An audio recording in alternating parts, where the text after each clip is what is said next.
And then I work at a research unit at UCT. Basically, we focus on policy analysis, and within the sort of Mandela administration throughout his presidency, we made the very first recommendations. I wasn't there, but our director. Anyway, but I must apologize for the spider bite that's making me a little limp tonight. But it's a price that we all have to pay during this time of the year to Cape Town. So our topic of discussion is about the economic challenges facing South Africa. I want to spend no more than about 30 minutes going through the motions in order not to trespass on our time together, because I believe that you are here not just to hear me talk, but also to participate, ask questions. Okay?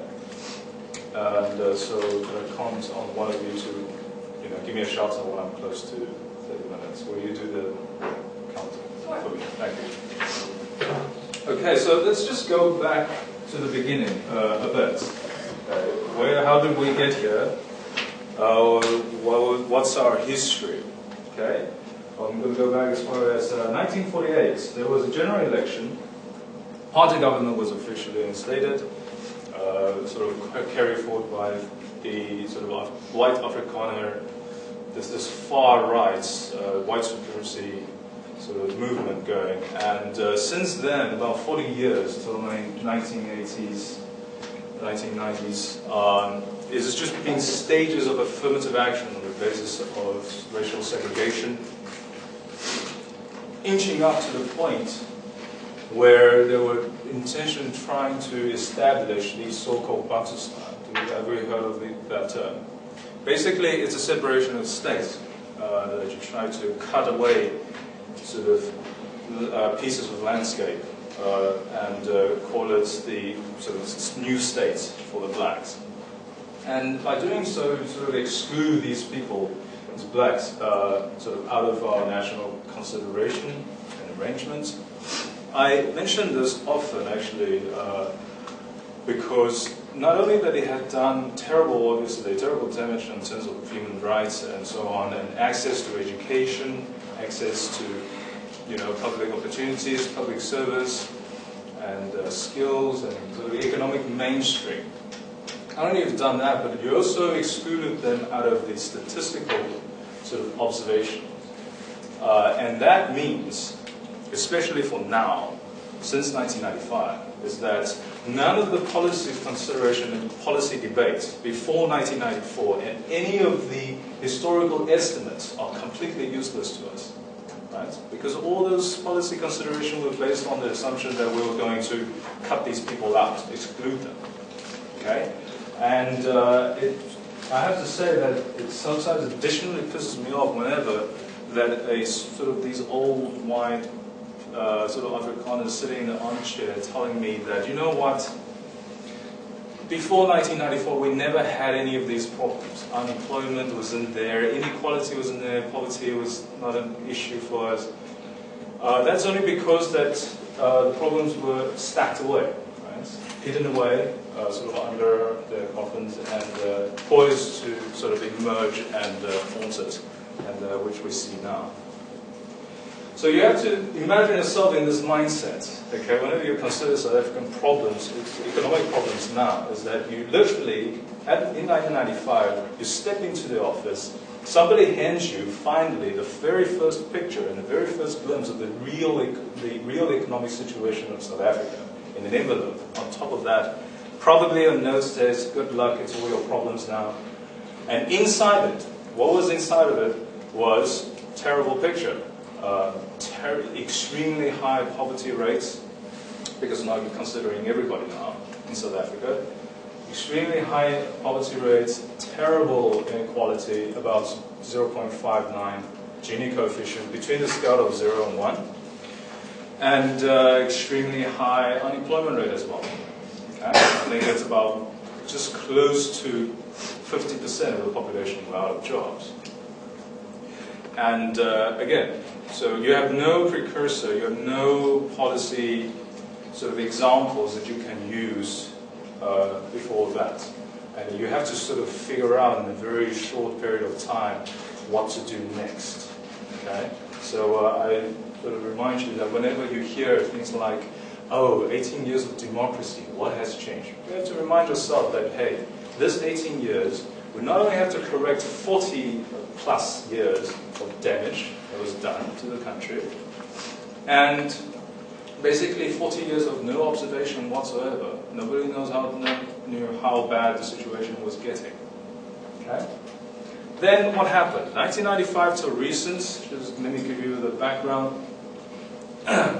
We had about 14 years of sort of consistent, persistent, almost like commendable growth, positive economic growth.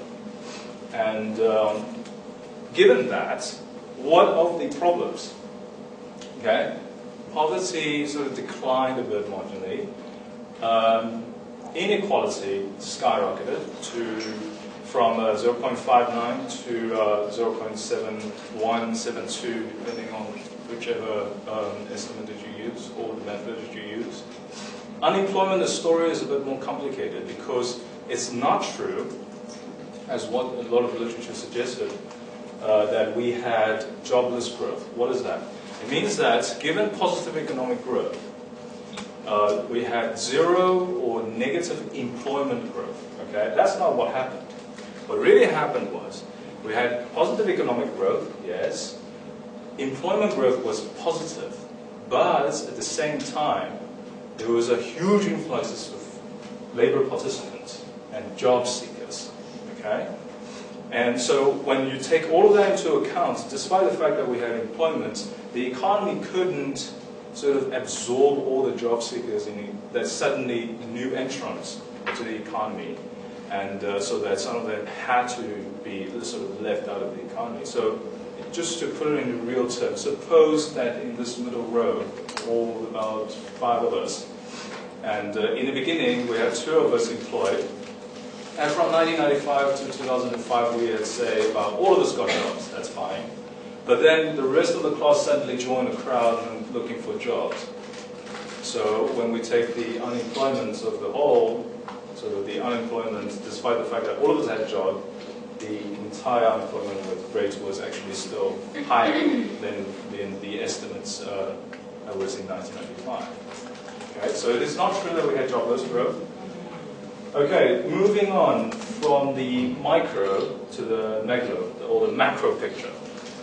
I'm going to use the Keynesian model of consumption to sort of give you the macro picture. Do we know what Keynesian model is? Anybody? No? You know? Yeah? Can you give me the variables of it?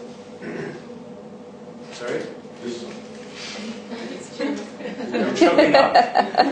That's fine. So the model goes something like this. It's C, I, and G, and X minus M. Okay?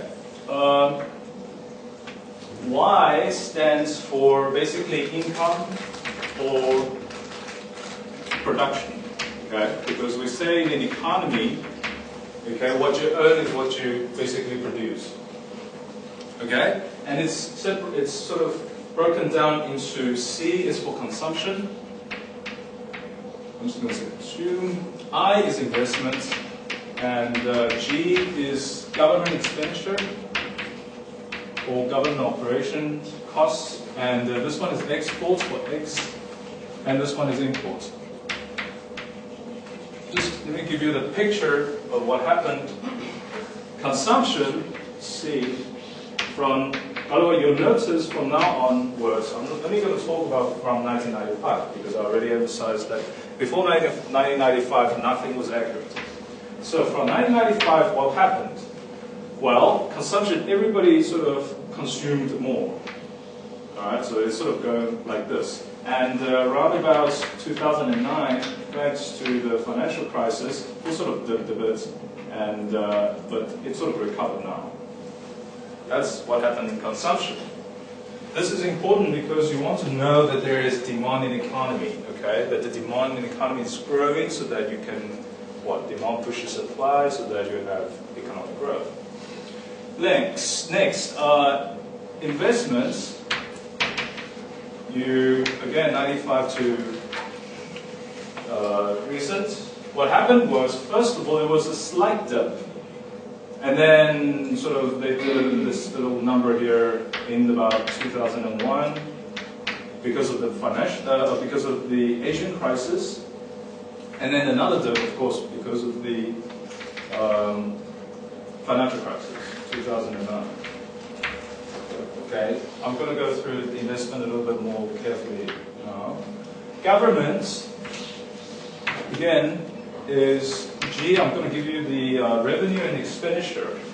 First of all, when the new government came in, they first decided that, all right, the situation was terrible. We need to set up a lot of social safety nets in order to keep people afloat.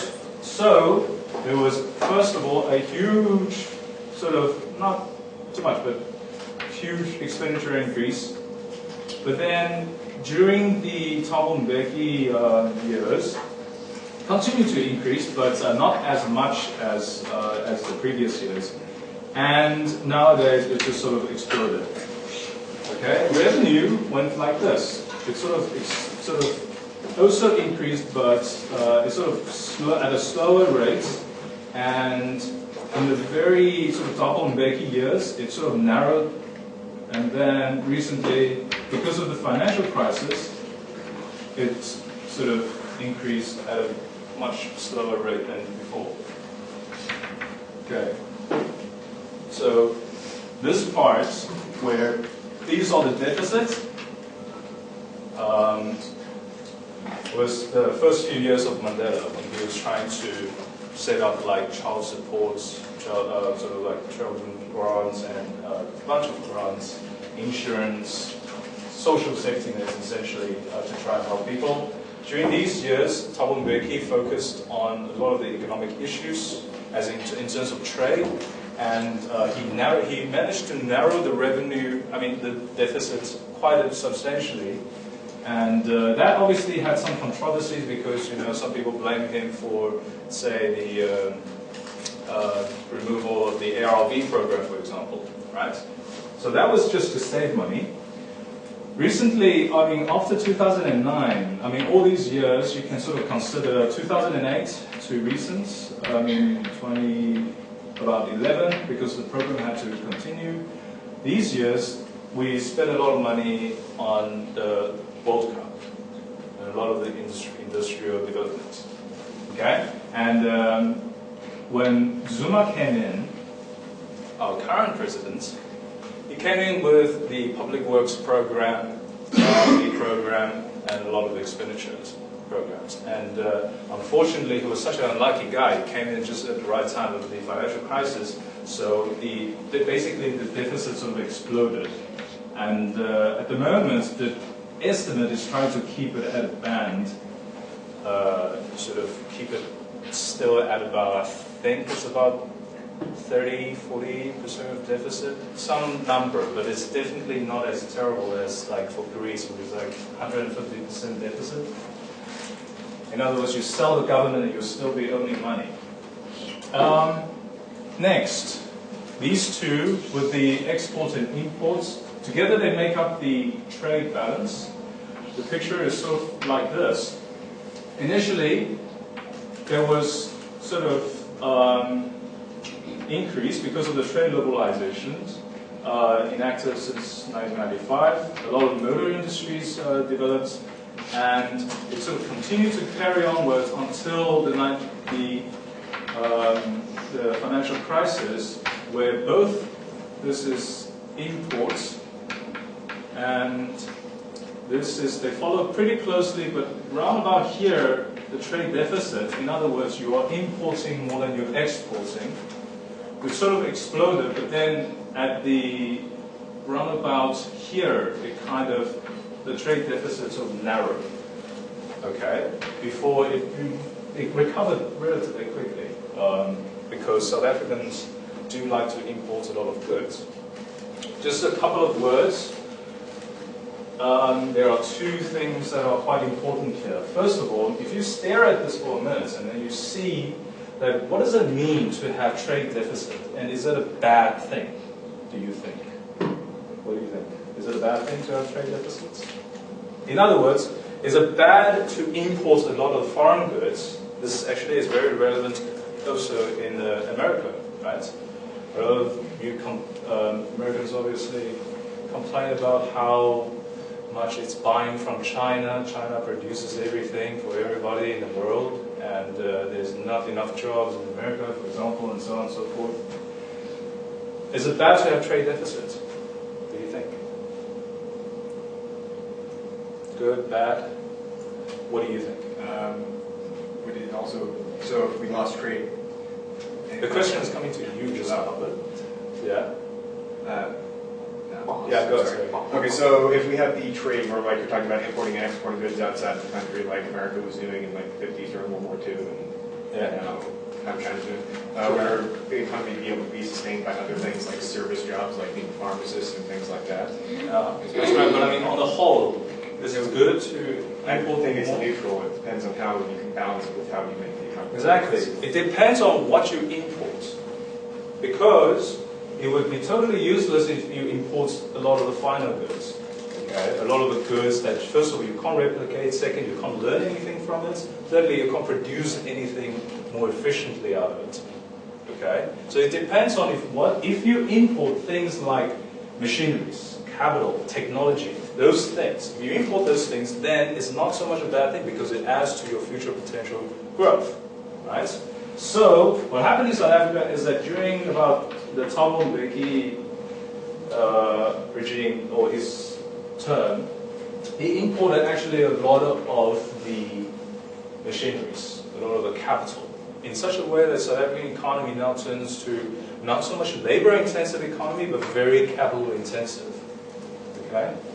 So, I just want to nail that into your brain so that it's not true when they say trade deficit is bad. Okay? It depends on what you are importing. Okay? And if you're importing things that don't add value, much value, I don't know, something like the final goods that you can't replicate, things like, I don't know, maybe iPod, iPhone, those things. Because then you can't, first of all, you can't make more things out of it, and it can only help you perhaps in your daily operations and so on. Okay, so that's the trade balance situation. Let's look at investment. Again, we're always focusing on what is the future potential growth. Okay, and in the literature, what it's saying is that, first of all, let's ask the question: why would you save anything? Why would you invest in anything? Do you think? Why would we want to invest on things? Do you have a suggestion? What do you mean when you say invest? That sounds Invest. stupid. Like I know like individual people can invest, but like what would a country invest? Yeah. What do you think they're thinking when they say, well, you know what, today instead of consume it today, I'm going to spend, instead of spending everything I have today, why would I